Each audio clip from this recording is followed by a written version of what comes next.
আসসালামু আলাইকুম সবাইকে। ড্রিমস একাডেমির পক্ষ থেকে আরো একটি নতুন ক্লাসে স্বাগতম। আজকে আমরা পড়বো হচ্ছে রসায়নের মৌলের অবস্থান নির্ণয়। অর্থাৎ অবস্থান নির্ণয়ের ক্ষেত্রে কি কি লাগে, এক হচ্ছে গ্রুপ আর একটা হচ্ছে পর্যায়। সো কেমনে গ্রুপ বার করতে হবে, গ্রুপ নির্ণয় করতে হবে এবং কেমনে পর্যায় নির্ণয় করতে হয়, সো এটা আজকের ক্লাসে শিখব। সো আজকের টপিক হচ্ছে গ্রুপ ও পর্যায় নির্ণয়।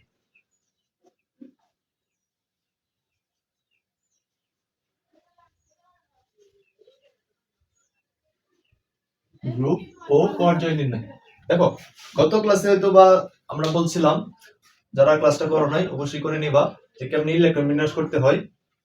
তো ইলেকট্রন বিন্যাস না করলে, ইলেকট্রন বিন্যাস যদি তুমি না পারো, তাহলে কিন্তু গ্রুপ আর পর্যায়ে নির্ণয় করতে পারবে না। তো আগে তোমাকে ইলেকট্রন বিন্যাসটা শিখতে হবে। তো 1 থেকে 118টা মৌলের ইলেকট্রন বিন্যাস কেমনে বার করতে হয়, সবকিছু কিন্তু আমরা আগে ক্লাসে শিখিয়ে দিয়েছি। সো অবশ্যই যারা ক্লাসটা করো নাই করে নিবা, তাহলে ইনশাআল্লাহ তুমি ইলেকট্রন বিন্যাসের প্রো হয়ে যাবে। তো খেয়াল করো, আমরা বলছিলাম এরকম যে আমাদের 4টা orbital sp d f, sp d f, এই হচ্ছে আমাদের, এগুলাকে বলা হয় অরবিটাল। এগুলোর পরিচয় হচ্ছে অরবিটাল। ঠিক আছে, এগুলোর পরিচয় হচ্ছে অরবিটাল। সো খেয়াল করো, আমরা আগে পর্যায় নির্ণয় করা শিখি। পর্যায় নির্ণয়, দেখো পর্যায় নির্ণয়টা একদম ইজি। আমি একটা মৌল নিই, তাহলে তুমি বুঝবে। খেয়াল করো, ধরো আমি নিলাম পটাশিয়াম 90,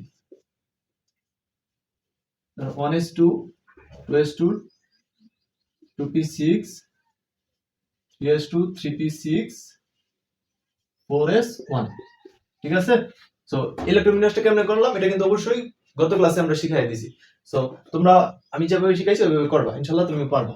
সো ইলেকট্রন বিন্যাস করার পরে তুমি দেখবা, এখানে আমি আমি তোমাকে আরেকটা বলি, যে এখানে কয়টা কক্ষপথ আছে খেয়াল করো। যে 1 হচ্ছে একটা কক্ষপথ, এই 2s আর 2p মিলা হচ্ছে আরেকটা কক্ষপথ, 3s আর 3p মিলা হচ্ছে আরেকটা কক্ষপথ, এবং লাস্টে 4s হচ্ছে আরেকটা কক্ষপথ। ঠিক আছে। সো এখানে হচ্ছে আমাদের 4টা কক্ষপথ। তো সর্বশেষ কক্ষপথে প্রধান কোয়ান্টাম সংখ্যাটাই হচ্ছে আমাদের পর্যায় সংখ্যা। ঠিক আছে। কি বললাম খেয়াল করো, এখানে আমি একটু বলি, ধরো 4s আছে, ঠিক না? সর্বশেষে কি আছে? 4s আছে। তো এখানে এই 4টা হচ্ছে প্রধান কোয়ান্টাম সংখ্যা, প্রধান কোয়ান্টাম সংখ্যা, প্রধান কোয়ান্টাম সংখ্যা। প্রধান কোয়ান্টাম সংখ্যাকে n দ্বারা প্রকাশ করা হয়। 4টা হচ্ছে প্রধান কোয়ান্টাম সংখ্যা, আর সাথে যে s টা দেখতেছো, এটা হচ্ছে সহকারী কোয়ান্টাম সংখ্যা, সহকারী কোয়ান্টাম সংখ্যা।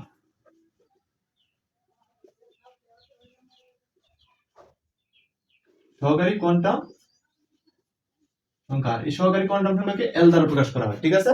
তাহলে এখন তুমি খেয়াল করো, এই যে 4s টা হচ্ছে, তোমাদের বই এটা নিয়ে একটু দ্বিমত আছে।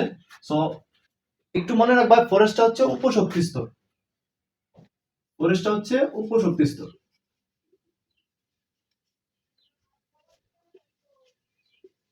এখন উপশক্তি স্তর, এটা হচ্ছে উপশক্তি স্তর। এখন তোমাদের বইয়ে উপশক্তি স্তরকে আবার অরবিটাল বলা হয়েছে। ঠিক আছে। যদিও এটা নিয়ে ইন্টারমিডিয়েটে আরো বিস্তারিত জানবা। তো এখন আপাতত মনে রাখো, এই 4s টা হচ্ছে উপশক্তি স্তর। ঠিক আছে। আচ্ছা, তো এখানে তুমি মনে রাখবা হচ্ছে, এখানে কয়টা কক্ষপথ তাহলে বুঝলাম? এই যে 1টা 2টা 3টা 4টা কক্ষপথ। এখানে কক্ষপথ হচ্ছে 4টা। তাহলে সর্বশেষ কক্ষপথ কোনটা? এই যে 4s হচ্ছে সর্বশেষ কক্ষপথ। সো এখানে যেহেতু 4s টা হচ্ছে সর্বশেষ কক্ষপথ, এবং সর্বশেষ কক্ষপথের মধ্যে প্রধান কোয়ান্টাম সংখ্যার মান কত? এই তো প্রধান কোয়ান্টাম সংখ্যা কোনটা? এই 4টা হচ্ছে প্রধান কোয়ান্টাম সংখ্যা। কিন্তু যে সংখ্যাটা থাকবো, এটা হচ্ছে প্রধান কোয়ান্টাম সংখ্যা, এবং যেই অরবিটালটা থাকবো এটাকে বলে সহকারী কোয়ান্টাম সংখ্যা। ঠিক আছে। 4টা হচ্ছে প্রধান কোয়ান্টাম সংখ্যা, আর যেই অরবিটালটা থাকবো, এই যে s p d f, এগুলাকে বলা হয় সহকারী কোয়ান্টাম সংখ্যা। ঠিক আছে। এক পরিচয় হচ্ছে তারা হচ্ছে অরবিটাল, আরেকটা পরিচয় হচ্ছে যে তারা হচ্ছে সহকারী কোয়ান্টাম সংখ্যা। ওকে, খেয়াল করো। তাহলে 4s উপশক্তি স্তরের ক্ষেত্রে এখানে প্রধান কোয়ান্টাম সংখ্যার মান কত? 4। ঠিক আছে। প্রধান কোয়ান্টাম সংখ্যার মান কত বলো? 4। তাহলে এটা হচ্ছে চতুর্থ পর্যায়ের মৌল। তাহলে পর্যায় হচ্ছে 4। ঠিক আছে, বুঝতে পারছো? আরেকবার একটু বলি, যে সর্বশেষ কক্ষপথে প্রধান কোয়ান্টাম সংখ্যার মানই হচ্ছে উক্ত মৌলের পর্যায় নাম্বার। ঠিক আছে। সর্বশেষ কক্ষপথে প্রধান কোয়ান্টাম সংখ্যার মানই হচ্ছে উক্ত মৌলের পর্যায় নাম্বার। ঠিক আছে, ডান। আচ্ছা, এখন তাইলে তোমাকে আমি আরেকটা দিই। ধরো কি হতে পারে, ধরো আমি দিলাম সোডিয়াম। সোডিয়াম কত? 11। ধরো 1s2, 2s2 2p6 2p6 তারপর হচ্ছে 3s1 1s2 2s2 2p6 তারপর হচ্ছে 3s1 11টা ইলেকট্রন 2 4 6 10 আর 1 হচ্ছে 11 এ হচ্ছে টোটাল 11টা ইলেকট্রন। সো এখন তাহলে বলো তো এটা সর্বশেষ কক্ষপথ কোনটা? আগে তুমি আইডেন্টিফাই করো এখানে কক্ষপথ কয়টা। এই যে 1 হচ্ছে একটা কক্ষপথ, 2s 2p মিলে হচ্ছে আরেকটা কক্ষপথ, 3s হচ্ছে আরেকটা কক্ষপথ। তাহলে এই যে সর্বশেষ কক্ষপথ হচ্ছে সর্বশেষ কক্ষপথ, কক্ষপথে কি আছে দেখো তো, প্রধান কোয়ান্টাম সংখ্যার মান কত? 3। তাহলে এটার পর্যায় সংখ্যা হচ্ছে 3, এটা পর্যায় হচ্ছে 3। ওকে, লাস্ট আর একটা মূল দিই, ধরো ফসফরাস। আচ্ছা তোমরা হয়তো বা প্যাচ বাজাইবা যখন একটু বড় মৌলের মধ্যে যাইবা, তখন একটু প্যাচ বাজাইবা। আমি বড় একটা মৌল করি, তাইলে খেয়াল করো, ধরো জিঙ্ক।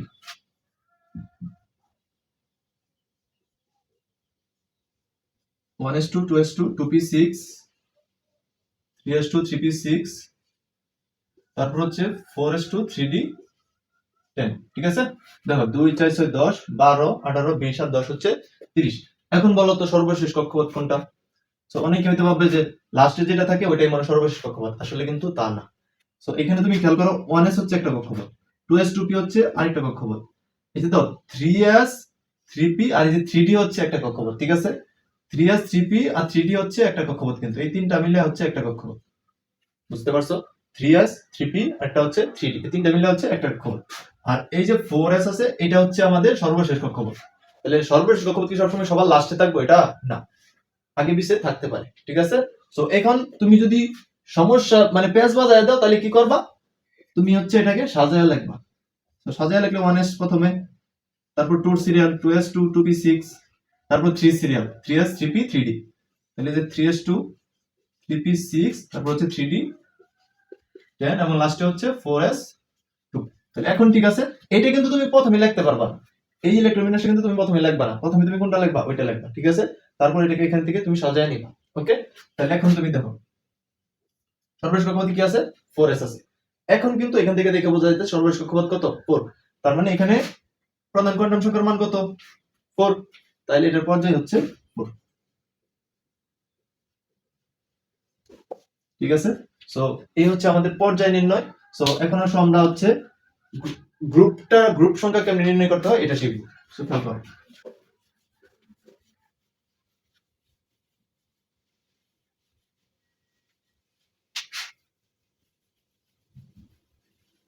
আচ্ছা, সো এখন গ্রুপের ক্ষেত্রে মাত্র 3টা রুলস মনে রাখলে হবে, 3টা নিয়ম। ঠিক আছে, এক নম্বর নিয়মটা হচ্ছে এরকম,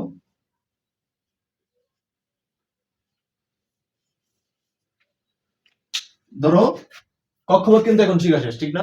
যে কোনটা সর্বশেষ কক্ষপথ কেমনে আইডেন্টিফাই করতে হয়, আশা করি তুমি পারবা। তো এখন তুমি দেখো, নিয়ম হচ্ছে সর্বশেষ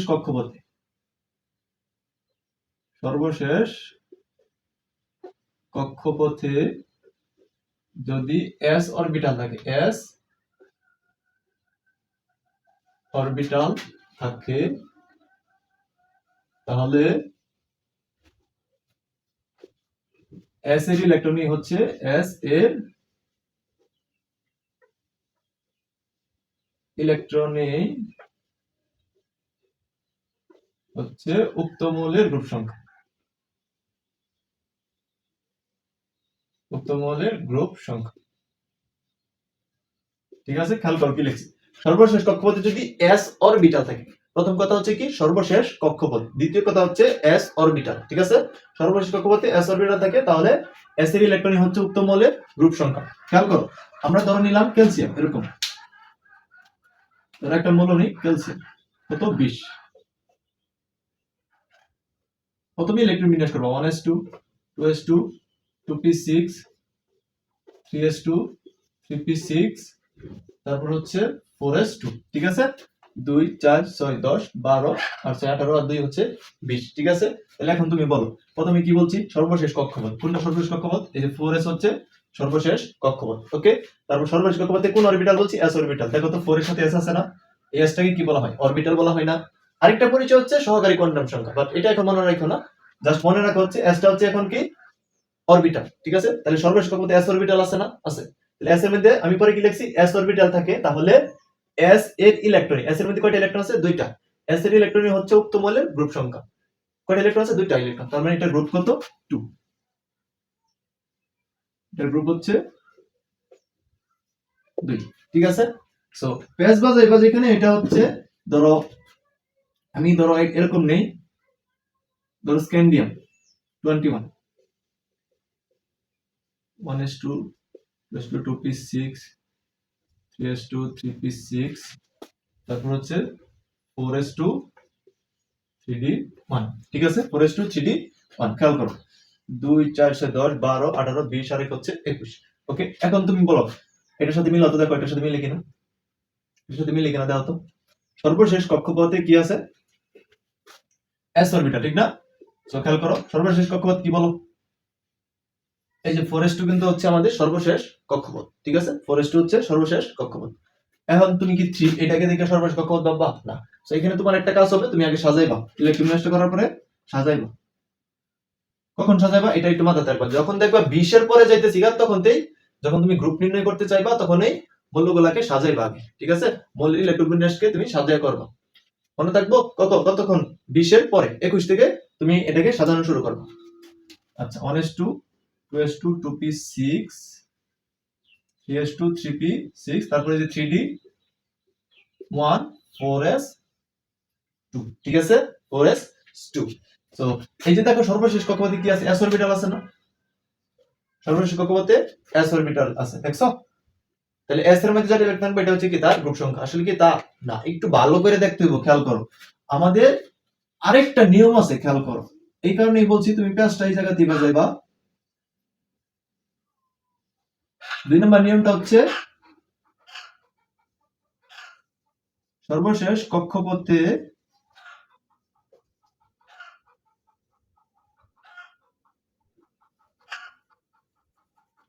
এরকম সর্বশেষ কক্ষপথে যদি s অরবিটাল থাকে এবং তার পূর্বের কক্ষপথে মানে কি আগের পূর্বের কক্ষপথে যদি d অরবিটাল থাকে, পূর্বের কক্ষপথে যদি d অরবিটাল থাকে,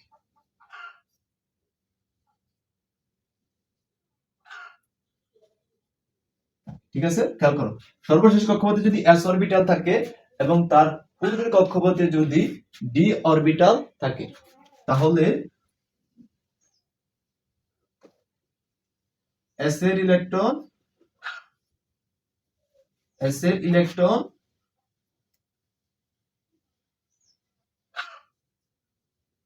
প্লাস d এর ইলেকট্রন প্লাস d এর ইলেকট্রনে হচ্ছে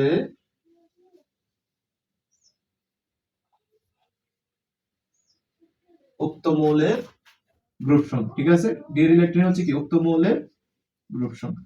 বুঝতে পারছো এখন? খেয়াল করো কি বলছি। সর্বশেষ কক্ষপথে যদি s অরবিটাল থাকে এবং তার পূর্বের কক্ষপথে যদি d অরবিটাল থাকে, দেখো সর্বশেষ কক্ষপথে s আছে এবং এটা কি তার পূর্বের কক্ষপথ না? এটা হচ্ছে তার পূর্বের কক্ষপথ। কিন্তু প্রথমটার ক্ষেত্রে খেয়াল করো তো, এটার পূর্বে কি d আছে? নাই। বাট এখনটার ক্ষেত্রে কিন্তু d আছে, ঠিক আছে। এখন কিন্তু d আছে। সো এটাই একটু মাথায় রাখতে হইব যে সর্বশেষ কক্ষপথটা খেয়াল করতে হইব যে s আছে কিনা। যদি s থাকে এবং তার পূর্বের কক্ষপথটা খেয়াল করতে হইব যদি d আছে কিনা। যদি d থাকে তাহলে s এর ইলেকট্রন প্লাস d এর ইলেকট্রনই হচ্ছে উক্ত মৌলের গ্রুপ সংখ্যা। তাহলে এখানে কত বলো তো? যে s এর মধ্যে হচ্ছে, তাহলে এটার গ্রুপটা কত হবে খেয়াল করো। s এর মধ্যে কয়টা ইলেকট্রন আছে? 2টা। আর d তে কয়টা আছে? একটা। কত হইল? 3, ঠিক আছে। তাহলে এটার গ্রুপ সংখ্যা হচ্ছে 3। এটা 3 নাম্বার গ্রুপের মৌল। স্ক্যান্ডিয়াম হচ্ছে তাহলে 3 নাম্বার গ্রুপের মৌল। বাট এটার আগে যেহেতু d ছিল না, তাই শুধু আমরা সর্বশেষ কক্ষপথের ইলেকট্রনগুলাই নিছি। অর্থাৎ নিয়মটা একটু ভালো করে খেয়াল করবা যে যদি সর্বশেষ কক্ষপথে যদি s অরবিটাল থাকে তাহলে s এর ইলেকট্রনই হচ্ছে উক্ত মৌলের গ্রুপ সংখ্যা, ঠিক আছে। আর দ্বিতীয়টার ক্ষেত্রে কি বললাম যে সর্বশেষ কক্ষপথে যদি s অরবিটাল থাকে, যে প্রথমটার সাথে কিন্তু প্রথমটাই যে মিলতেছে, বাট এবং তার পূর্বের কক্ষপথটা দেখতে হবে। পূর্বের কক্ষপথে যদি d অরবিটাল থাকে তাহলে s এর ইলেকট্রন প্লাস মানে কি যোগ করবা d এর ইলেকট্রন, এই দুইটা অরবিটাল ইলেকট্রন যোগ করলেই তুমি উক্ত মৌলের গ্রুপ সংখ্যা পাওয়া যাবে। ঠিক আছে, ওকে। সো এই হচ্ছে আমাদের এস এবং ডি নিয়ে একটু কাহিনী বললাম। এখন আসো, অর্থাৎ নিয়ম 1 এবং 2 আমাদের শেষ। তৃতীয় আর একটা নিয়ম আছে, এটা আমরা একটু বলে দিই, সেটা একটু মুছে দিই।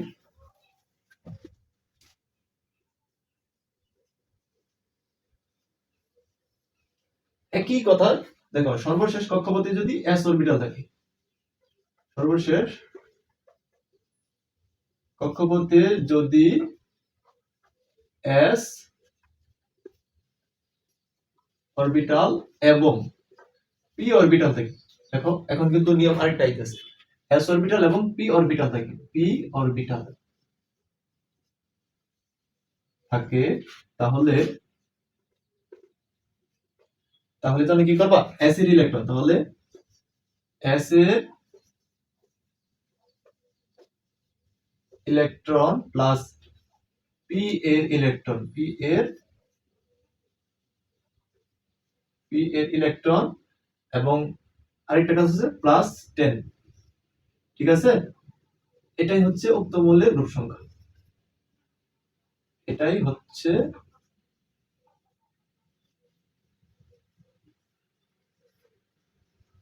উক্ত মৌলের গ্রুপ সংখ্যা। ঠিক আছে, খেয়াল করো কি বলছি। সর্বশেষ কক্ষপথে যদি এস অরবিটাল এবং পি অরবিটাল থাকে, দুইটা, একটা হচ্ছে এস আর একটা হচ্ছে পি, একই অরবিটাল একই কক্ষপথের মধ্যে থাকতে হবে। ঠিক আছে, সর্বশেষ কক্ষপথে যদি এস অরবিটাল এবং পি অরবিটাল থাকে, তাহলে এস এর ইলেকট্রন নিবা, প্লাস মানে কি যোগ করবা, আর কি নিবা, পি এর ইলেকট্রন নিবা, এবং আরেকটা কাজ করতে হইব, সাথে এক্সট্রা 10 যোগ করতে হবে। ঠিক আছে, 10 যোগ করলেই তুমি উক্ত মৌলের গ্রুপ সংখ্যা পাইবা। ঠিক আছে, তাহলে ধরো একটা আমরা মৌল নেই, ধরো অ্যালুমিনিয়াম, কত 13, 1s2 2s2 2p6 3s2 3p1। দেখো বলো তো সর্বশেষ কক্ষপথ কোনটা? এই যে দেখো, আমি একটু কক্ষপথগুলো আইডেন্টিফাই করি। যে 1s হচ্ছে একটা কক্ষপথ, 2s আরেকটা কক্ষপথ, 3s আর 3p মিলা হচ্ছে আমাদের আরেকটা কক্ষপথ। ঠিক আছে, সংখ্যাগুলো খেয়াল করো, তাইলেই বুঝতে পারো। তো 3s 3p মিলা হচ্ছে আমাদের আরেকটা কক্ষপথ, তাহলে এই সম্পূর্ণটুকু হচ্ছে সর্বশেষ কক্ষপথ। তাহলে সর্বশেষ কক্ষপথ কি আছে? s অরবিটাল আছে, খেয়াল করো। s অরবিটাল, শুধু s অরবিটাল না, আরেকটা আছে হচ্ছে p অরবিটাল। দেখো তো আগের দুইটার সাথে মিলে কিনা, আগের দুইটার সাথে কিন্তু একদমই মিলতেছে না, খেয়াল করো। আগেরটার মধ্যে সর্বশেষ কক্ষপথে শুধু s ছিল, 2 নম্বরটার মধ্যে সর্বশেষ কক্ষপথে s ছিল, বাট আগেরটার মধ্যে d ছিল, বাট এখন দেখো সর্বশেষ কক্ষপথে s আছে এবং p আছে, আগেরটার মধ্যে কি d আছে? নাই, তাহলে এই নিয়মে কিন্তু পড়বে না, 2 নম্বর নিয়মে না। তাহলে সর্বশেষ কক্ষপথে s অরবিটাল আছে এবং p অরবিটাল আছে, তাহলে s এর ইলেকট্রন প্লাস p এর ইলেকট্রন, দেখো গ্রুপটা কি হবে, s এর ইলেকট্রন কয়টা বলো, 2, প্লাস p এর ইলেকট্রন কয়টা বলো, 1। s এর ইলেকট্রন প্লাস p এর ইলেকট্রন এবং সাথে কত করতে হবে, 10 যোগ করতে হবে। ঠিক আছে, প্লাস হচ্ছে 10, ফাইনালি হচ্ছে 10 আর 11 আর 2 হচ্ছে 13। তো অ্যালুমিনিয়াম হচ্ছে 13 নম্বর গ্রুপের বলো। এই হচ্ছে আমাদের গ্রুপ সংখ্যা নির্ণয়। ওকে, এই হচ্ছে আমাদের গ্রুপ সংখ্যা নির্ণয়। সো একটু সামারি করে দেই, যে সর্বশেষ কক্ষপথে যদি s অরবিটাল থাকে, তাহলে s এর ইলেকট্রনই হচ্ছে উক্ত মৌলের গ্রুপ সংখ্যা। ঠিক আছে, 2 নম্বর রুলসটা হচ্ছে এরকম, সর্বশেষ কক্ষপথে যদি s অরবিটাল থাকে এবং তার পূর্বের কক্ষপথে যদি d অরবিটাল থাকে, ঠিক আছে, পূর্বের কক্ষপথ মানে কি আগের কক্ষপথ, সো s এর তখন হচ্ছে s এর ইলেকট্রন প্লাস p এর ইলেকট্রনই হচ্ছে উক্ত মৌলের গ্রুপ সংখ্যা। এবং 3 নম্বর রুলসটা হচ্ছে এরকম, সর্বশেষ কক্ষপথে যদি s অরবিটাল থাকে এবং p অরবিটাল থাকে, দুইটা জিনিস, s অরবিটাল এবং p অরবিটাল থাকে যদি, তাহলে s এর ইলেকট্রন এবং p এর ইলেকট্রন এবং সাথে 10 যোগ করতে হবে। ঠিক আছে, সো এটাই হচ্ছে উক্ত মৌলের গ্রুপ সংখ্যা। সো আজকের ক্লাসটা হচ্ছে এই পর্যন্তই। সো আশা করি সবাই বুঝতে পারছো। যদি কোনো প্রবলেম থাকে তাহলে অবশ্যই কমেন্ট বক্সে জানাবা। আর যারা ভিডিওটা ইউটিউব থেকে দেখতেছো অবশ্যই চ্যানেলটা সাবস্ক্রাইব করে রাখবা, এবং যারা ফেসবুক পেজ থেকে দেখতেছো তারা অবশ্যই ফলো দিয়ে রাখবা। ঠিক আছে, তো সুস্থ থাকো, ভালো থাকো, আল্লাহ হাফেজ, আসসালামু আলাইকুম।